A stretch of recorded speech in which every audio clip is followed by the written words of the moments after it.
नमस्कार दोस्तों। आज हम स्टार्ट करते हैं बेसिक क्लास का पार्ट 4, जिसमें हमारा बेसिक का कुछ चल रहा था नंबर लाइन के बारे में। तो आज हम उसे आगे डिस्कस करते हैं रियल नंबर के बारे में। तो देखते हैं कि रियल नंबर क्या होता है। रियल नंबर पढ़ने से पहले हम देखा था पिछली क्लास में कि हमने जैसे 22/7 को नंबर लाइन पर डिनोट करा था और √4 को करना सीखा था। 0.5 -3 0 √5 √9.3। तो ऐसे सभी नंबर को जिनको हमें नंबर लाइन पर डिनोट किया था वो हमारे पास क्या थे, रियल नंबर। तो रियल नंबर की क्या डेफिनेशन निकल के आती है? रियल नंबर की डेफिनेशन निकल के आती है कि ऐसे सभी नंबर जिनको हम नंबर लाइन पर डिनोट कर पाए वो हमारा क्या होगा, रियल नंबर। तो पिछली 2 या 3 क्लासों में हम रियल नंबर इसके बारे में ही डिस्कस कर रहे थे कि कौन कौन से नंबर लाइन पर डिनोट किए जा सकते हैं। तो आज हम पढ़ते हैं रियल नंबर के बारे में। रियल नंबर अपने आप में बहुत बड़ी संख्या है। ये जितने भी हमारे पास जैसे प्राइम नंबर आता है, rational number, irrational number, natural number, ये सभी किसके पार्ट है, रियल नंबर के पार्ट है। तो आज हम डिस्कस करते हैं रियल नंबर के बारे में।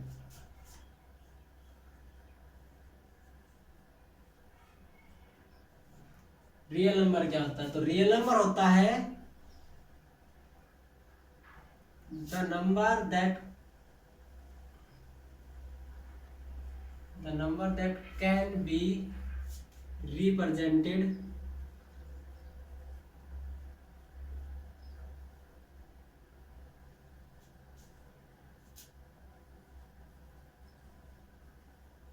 in number line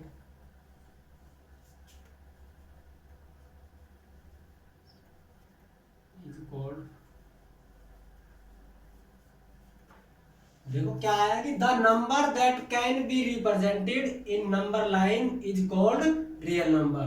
वो सभी संख्याएं जिनको हम नंबर लाइन पर रिप्रेजेंट कर पाए, डिनोट कर पाए, वो सारे हमारे पास क्या होगा, रियल नंबर होगा।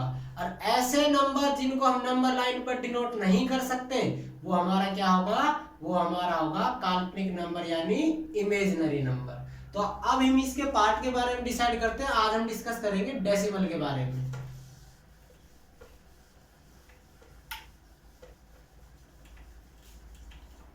आज हम डिस्कस करेंगे डेसिमल। आज हम डिस्कस करेंगे डेसिमल। डेसिमल यानी दशमलव। तो हमारे पास दशमलव कितने प्रकार के होते हैं ये देखते हैं। शायद 2-3 टाइप के हैं, वो हम देखते हैं। जैसे हमारे पास होता है 0.3, 0.34, 0.12, ऐसे। बी हमारे पास होता है जैसे 0.333, ऐसे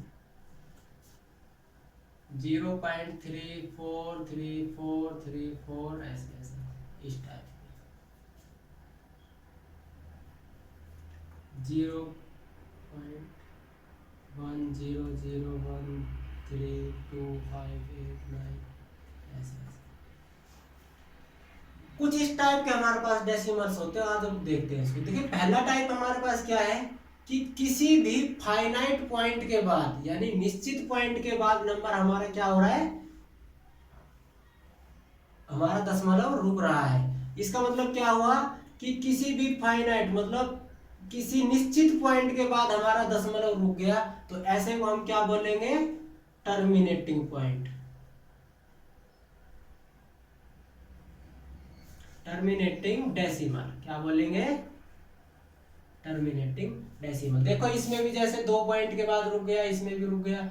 और देखते हैं इसमें 0.3456 8 ऐसे, इसमें भी किसी डेफिनाइट पॉइंट के बाद रुक गया।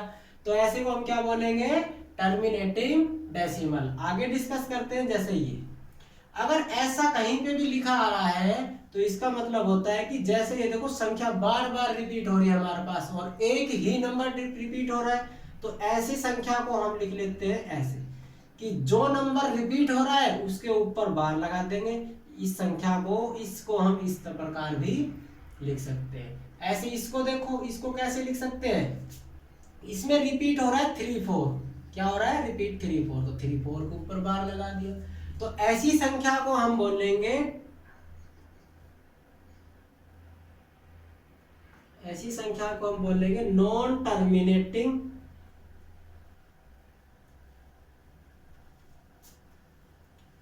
But repeating.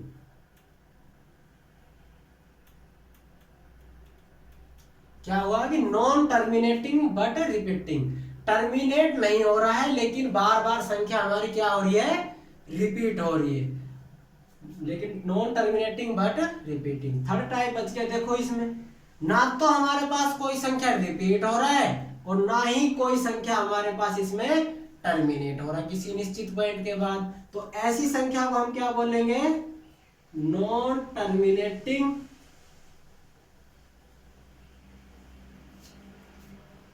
But not repeating.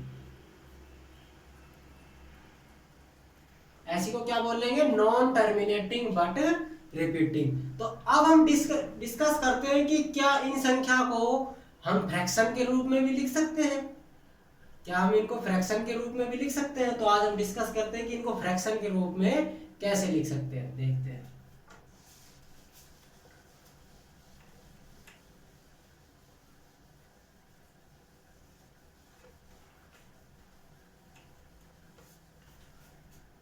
देखिए जैसे 0.3 दिया है हमारे पास, तो इसको हम फ्रैक्शन के रूप में कैसे लिख सकते हैं।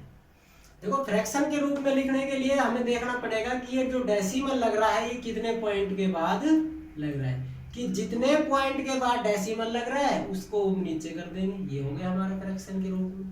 तो इस प्रकार के टाइप को हम फ्रैक्शन के रूप में लिख सकते हैं। जैसे देखो 0.34, इसको हम फ्रैक्शन के रूप में कैसे लिखेंगे, देखो डेसिमल कितने के बाद लग रहा है, 1 2, तो 34/100।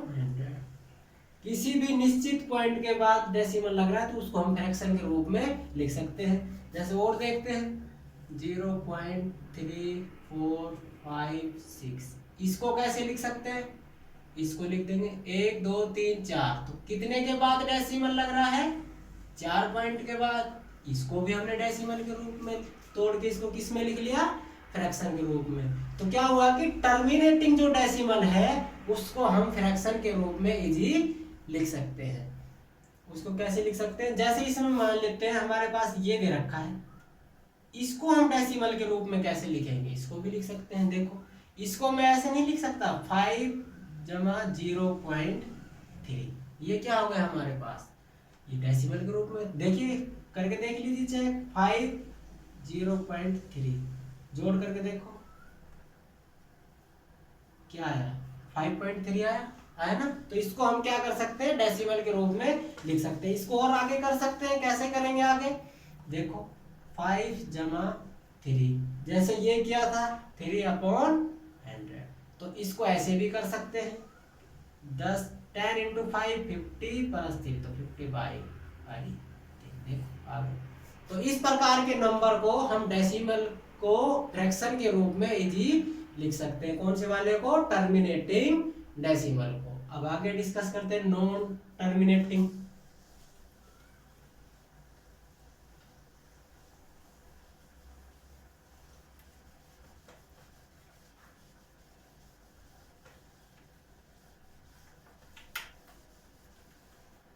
अब हम डिस्कस करते हैं बी पार्ट, यानी non terminating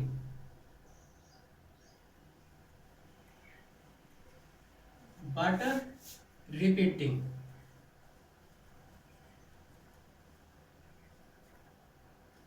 non terminating but repeating, तो इसमें देखते हैं। देखो इसमें हमारे पास किस प्रकार की संख्या थी, 0.333, ऐसे ऐसे। इसमें हमारे पास क्या थी, 0.3434, ऐसी ऐसी संख्या थी। तो इस प्रकार की संख्या को हम फ्रैक्शन के रूप में कैसे लिख सकते हैं वो देखते हैं हम। तो इससे पहले, देखने से पहले हमने छोटी क्लासों में मल्टीप्लाई किया था। जैसे हमारे पास लिखा था 5.345 × 10, मतलब किसी भी पॉइंट वाले नंबर को अगर 10 से मल्टीप्लाई करना है तो हमारे पास क्या होता है, चेक करते हैं एक बार। देखिए 5 1 2 3 कितने नंबर के बाद पॉइंट लग रहा है? 3 के बाद। तो हम कितने नीचे कितने लगा देंगे? 0 3 और इनटू में 10, क्या हो गया? 10। देखो यहाँ से क्या निकल का है? 1 2 कितनी जीरो है? 5 3 4 5 अपॉन में 100 क्या हुआ? तो कितने नंबर के बाद पॉइंट लगना चाहिए? 2 नंबर के बाद। 5 3.45।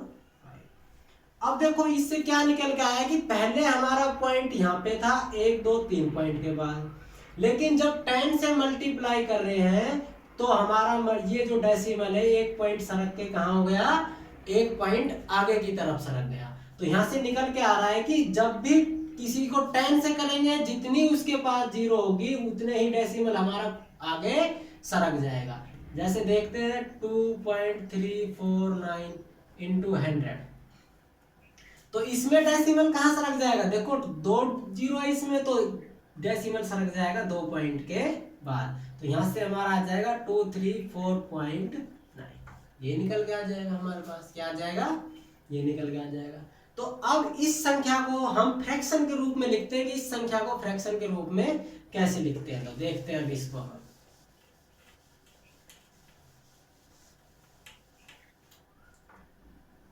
अब लिखते हैं हम इसको फ्रैक्शन के रूप में लिखते हैं। देखो तो लेट कर लेते हैं कि let 0.333 is equal to x, या फिर इसको ऐसे लिखो let x is equal to 0.333, कि इस संख्या को हमने किसके बराबर मान लिया? x के बराबर मान लिया। और अभी मैंने बताया था कि हमको इससे 10 से मल्टीप्लाई करेंगे तो डेसिमल हमारा किधर हो जाएगा? उधर हो जाएगा सरक के। तो हम दोनों तरफ क्या करेंगे? दोनों तरफ मल्टीप्लाई करेंगे। क्या करेंगे? Multiply 10 by both side. क्या करा कि दोनों साइड 10 से गुणा करने पर, 10 से क्यों करा है यही मैंने अभी देखा है। देखो इसको मैं कैसे लिख सकता हूँ? 0.34। जैसे अभी पॉइंट के बारे में डिस्कस किया था मल्टीप्लाई, तो जितने के ऊपर बार चढ़ रहा है उतनी संख्या से हम क्या कर देंगे? मल्टीप्लाई कर देंगे। और ये क्यों करते हैं ये अभी देखेंगे हम 1 से 2 मिनट में कि क्यों किया है। तो मल्टीप्लाई करते हैं 10 into x is equal to 0.333 into 10। यहां से आया हमारे पास 10x इज इक्वल टू, देखो मैंने अभी बताया है कि अगर यहाँ 10 से मल्टीप्लाई हो रहा है तो ये जो डेसिमल सरक के हमारा किधर हो जाएगा? इधर हो जाएगा। तो यहां से क्या आएगा? ये सरक के हो गया तो 3.333 ऐसे हो गया, ऐसे हो गया। तो हम ये x क्यों माना था और ये इसको 10 से मल्टीप्लाई क्यों करा था वो देखना है हमें।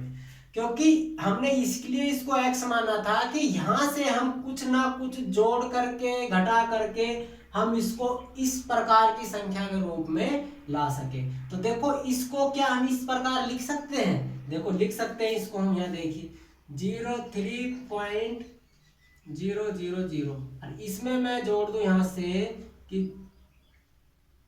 0.33 ऐसे ऐसे जोड़ दे तो यहां से क्या आएगा? देखिए यही आएगा कि नहीं है। तो मैं इसको तोड़ के क्या लिख सकता हूं? 10x इज इक्वल टू 3 जमा में 0.333 नहीं लिख सकते? इसको ऐसे लिख सकते हैं, आ गया ऐसे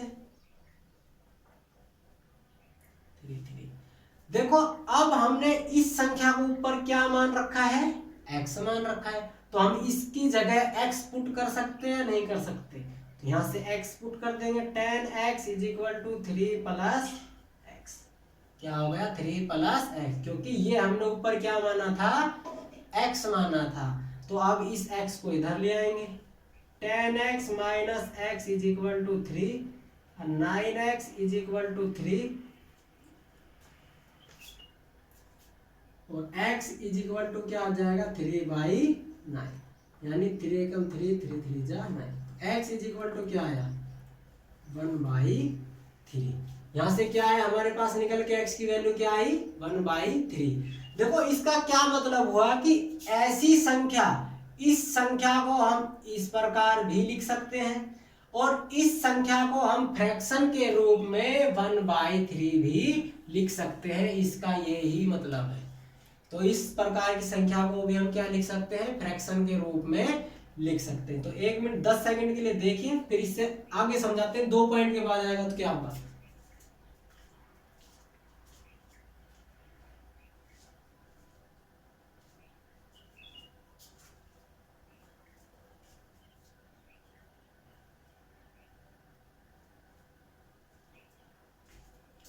चलो आगे देखते हैं इससे।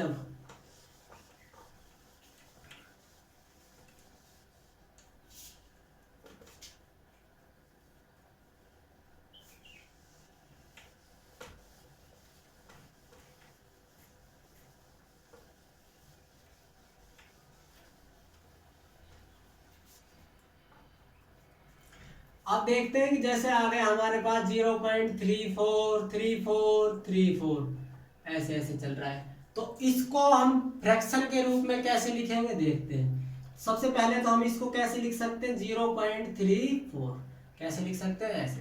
तो इसका क्या मतलब होता है कि 0.34 जितने के संख्या रिपीट हो रही है बार बार, उतने के ऊपर क्या लगा देंगे, हम बार लगा देंगे। तो अब इसको हम किसके रूप में लिखेंगे, फ्रैक्शन के रूप में लिखेंगे। कि इसको फ्रैक्शन के रूप में कैसे लिख सकते हैं, तो आगे देखते हैं हम फ्रैक्शन के रूप में। वही काम करना पड़ेगा हमें। Let x is equal to 0.344।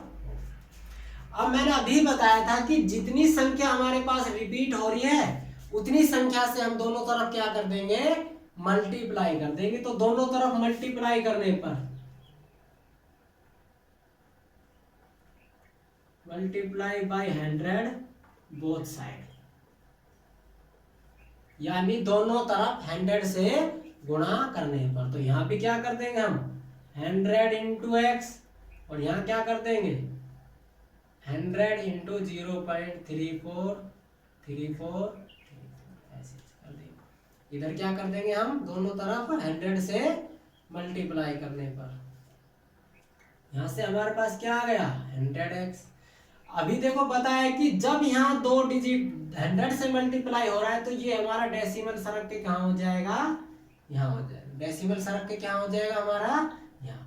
तो 2 पॉइंट आगे सरक जाएगा डेसिमल। तो यहाँ से क्या आया हमारे पास 34.3434 ऐसे ऐसे चलता जाएगा। क्या इसको मैं इस प्रकार लिख सकता हूँ, वो लिख सकते हैं। इसको अभी देखते हैं। 100x is equal to 34 into 0.343434। अब देखो ये वाला जो हमारे पास नंबर है इसको हमने क्या माना है, इसको हमने माना है x। तो इस नंबर की जगह हम क्या पुट कर देंगे x, और यहां से क्या है 34, क्या हो गया 100x। तो इसको इधर ले आएंगे 100x minus x is equal to 34। यहां से क्या हो गया 99x इज इक्वल टू 34, और x इज इक्वल टू क्या आया 34/99। तो इसकी जो वैल्यू निकल के आई हमारे पास वो आई 34/99। क्या आई 34/99। तो इस संख्या को हम इस फ्रैक्शन के रूप में लिख सकते हैं। तो ऐसे ही हमारे पास क्या निकल के आया, हमारे पास इसका निष्कर्ष निकल के आया कि देखो जैसे 0.3434 ये ऐसे लिख रहा है। तो 0.34 ये बार हो गया। तो जितने के ऊपर बार लग रहा है, जितने के ऊपर क्या लग रहा है बार, ये तो हो गया हमारे पास 34। जितनी संख्या के ऊपर बार लग रहा है उतनी बार हम नीचे क्या लगा देंगे 9 लगा देंगे। तो ये हमारा किसका रूप हो गया, फ्रैक्शन का रूप हो गया। ऐसे ही हमने पिछली वाली संख्या में करा था 0.333, इसके ऊपर क्या था 0.3 बार था। तो यहाँ से क्या निकल के आया, यहाँ से आया कि 3 एक संख्या के ऊपर बार है तो 1 लगा दिया, 3 1 जा 3 3 3। देखो क्या है निकल गया। इसका निष्कर्ष क्या निकल के आ रहा है कि जितनी संख्या के ऊपर बार लगा हुआ है उतने ही नीचे हम क्या कर देंगे 9 कर देंगे, और वो उसको हम फ्रैक्शन के रूप में लिख सकते हैं। उसको किस के रूप में लिख सकते हैं, फ्रैक्शन के रूप में लिख सकते हैं। अब इसी में कुछ थोड़ा सा बड़ा आ जाए जैसे पॉइंट का, तो उसको हम नेक्स्ट क्लास में करेंगे क्योंकि वीडियो ज़्यादा बड़ी हो जाएगी। और कल हम डिस्कस करेंगे रैशनल नंबर, इरेशनल नंबर के बारे में। तो आज की क्लास को हम यहीं पे रोकते हैं और इससे आगे थोड़ा कल पढ़ेंगे। Thank you.